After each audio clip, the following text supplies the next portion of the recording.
1917년 포르투갈의 작은 마을 파티마는 평화롭고 조용한 시골이었습니다.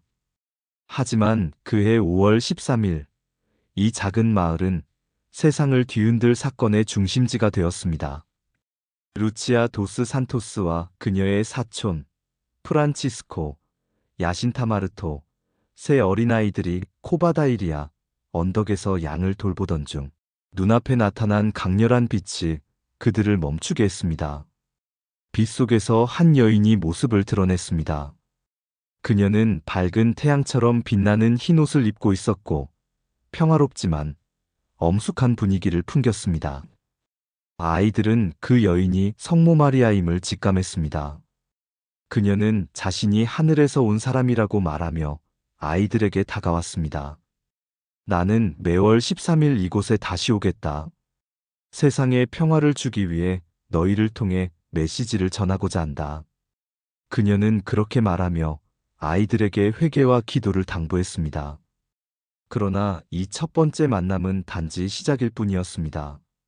성모 마리아는 6개월 동안 매달 13일마다 이 아이들을 찾아왔습니다. 그녀는 매번 중요한 메시지를 남겼고, 특히 7월 13일에는 3가지 비밀을 알려줬습니다. 그 비밀은 당시 아이들에게는 너무나 충격적이고 두려운 내용이었습니다. 성모 마리아는 1917년 7월 13일 3명의 아이들에게 첫 번째 비밀을 전하기 위해 놀라운 환상을 보여주었습니다.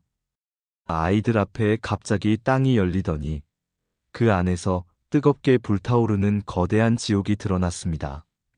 그 속에서는 수많은 영혼이 불길 속에서 고통스럽게 몸부림치고 있었습니다. 이 영혼들은 투명하고 불길에 휩싸인 인간과 비슷한 모습이었지만 인간이라고 하기에는 너무나도 비현실적이었습니다. 이들 사이에는 이상한 형체의 악마들이 섞여 있었고 끔찍한 소리를 내며 영혼들을 괴롭히고 있었습니다. 이 환상은 너무나도 생생하고 공포스러웠습니다. 어린 루치아는 나중에 이렇게 기록했습니다. 지옥에서 나온 비명소리가 너무 끔찍해 마치 죽을 것만 같았습니다. 만약 성모님께서 미리 저희를 보호하시겠다고 약속하지 않으셨더라면 우리는 그 자리에서 죽었을 것입니다. 성모 마리아는 이 환상을 보여준 후 이렇게 말했습니다. 지옥은 죄인들의 영혼이 가는 곳이다. 많은 사람이 회개하지 않아 지옥에 떨어질 것이다. 이를 막기 위해 너희는 기도와 희생으로 이들을 구원해야 한다. 이 첫 번째 비밀은 단순히 공포를 주기 위한 것이 아니었습니다. 그것은 인류가 자신의 죄를 반성하고 신앙의 길로 돌아오도록 촉구하는 경고이자 메시지였습니다. 두 번째 비밀은 첫 번째보다 더욱 구체적이고 현실적인 경고였습니다. 성모 마리아는 인류가 회개하지 않으면 더 큰 재앙이 다가올 것이라고 말하며 다가오는 전쟁과 공산주의의 위협에 대해 경고했습니다. 성모는 이렇게 말했습니다. 제1차 세계대전은 곧 끝날 것이다. 하지만 인류가 계속해서 하느님을 모독하고 회개하지 않는다면 더 끔찍한 전쟁이 일어날 것이다. 밤하늘이 이상하게 빛나는 것을 보면 새로운 전쟁이 임박했다는 신호로 알아라. 실제로 1938년 1월 25일 밤 유럽 전역의 하늘은 이상한 붉은 빛으로 물들었습니다. 과학자들은 이 현상을 오로라라고 설명했지만 많은 사람들은 이것이 성모 마리아의 예언에서 말한 신호라고 믿었습니다. 그리고 그로부터 1년 후 제2차 세계대전이 발발했습니다. 성모는 또한 공산주의의 확산을 경고했습니다. 러시아가 회개하지 않으면 그들의 잘못이 전 세계에 퍼져 큰 고통을 가져올 것이다. 전쟁, 기근, 교회의 박해, 많은 이들의 죽음이 뒤따를 것이다. 러시아를 나의 성심에 봉헌하라. 그렇지 않으면 재앙은 계속될 것이다. 당시 러시아는 1917년 10월 볼셰비키 혁명을 통해 공산주의 체제로 변모하고 있었습니다. 이후 공산주의는 동유럽, 아시아 등으로 퍼져나가며 성모의 예언대로 수많은 전쟁과 박해를 야기했습니다. 바티칸은 1984년 요한 바오로 2세 교황에 의해 러시아를 성모 마리아의 성심에 봉헌하는 의식을 진행했습니다. 하지만 이 봉헌이 예언의 조건을 충분히 충족했는지에 대해서는 여전히 논란이 있습니다. 세 번째 비밀은 파티마의 예언 중 가장 논란이 많은 부분입니다. 성모 마리아는 이 비밀을 기록해 봉인하고 1960년 이후에 교황에 의해 공개하라고 했습니다. 하지만 바티칸은 1960년이 되어도 이 비밀을 공개하지 않았고 2000년에야 일부를 공개했습니다. 공개된 세 번째 비밀은 다음과 같습니다. 성모는 아이들에게 기이한 환상을 보여줬습니다. 한 언덕 위에 십자가가 세워져 있고 그 아래를 한 주교가 걷고 있었습니다. 이 교황은 성직자들과 신자들을 이끌고 기도하며 가고 있었지만 갑자기 군인들이 나타나 화살과 총으로 그를 공격했습니다. 교황은 쓰러져 죽고 그 주변에도 성직자들과 신자들의 시신이 널브러져 있었습니다. 바티칸은 이 내용을 1981년 요한 바오로 2세 교황 암살 시도로 해석했습니다. 실제로 교황은 1981년 5월 13일 파티마 성모가 발현한 날과 같은 날에 터키인 청년 메흐메트 알리 아그자의 총격을 받았지만 기적적으로 목숨을 건졌습니다. 교황은 파티마 성모가 자신의 목숨을 구했다고 믿었고 그 은혜를 갚기 위해 공개 봉헌 의식을 주도했습니다. 그러나 많은 신학자와 연구자들은 바티칸이 공개한 세 번째 비밀의 내용이 전체가 아니라고 주장합니다. 일부는 세 번째 비밀이 교회의 도덕적 타락, 교황청 내부의 부패 또는 세계적인 재앙에 대한 경고를 담고 있다고 믿습니다. 또 다른 일부는 그것이 종말론적 메시지로 인류의 멸망과 관련된 경고일 가능성이 있다고 추측합니다. 루치아 수녀 역시 생전에 이 비밀은 너무 충격적이라 교황이 공개를 주저할 수밖에 없다고 말한 것으로 전해졌습니다. 파티마의 비밀은 1917년이라는 역사적 맥락 속에서 시작되었지만 그 의미는 현재에도 여전히 깊은 울림을 주고 있습니다. 그 메시지는 단순히 과거의 사건으로 끝나지 않고 현대 인류가 직면한 위기와 도전 속에서 새로운 의미를 갖습니다. 첫 번째 비밀은 지옥에 대한 생생한 묘사로 인류가 죄로 인해 타락하면 어떤 결과를 맞이할지 경고했습니다. 이를 현대적으로 해석하면 오늘날 사회가 겪는 도덕적, 윤리적 위기에 대한 경고로 볼 수 있습니다. 전 세계는 여전히 전쟁과 갈등에 휩싸여 있습니다. 테러, 민족 간 분쟁, 종교적 갈등 등은 평화롭지 못한 현실을 보여줍니다. 현대 사회는 물질주의와 쾌락주의가 만연하고 인간 존엄성이 훼손되는 사건이 끊이지 않습니다.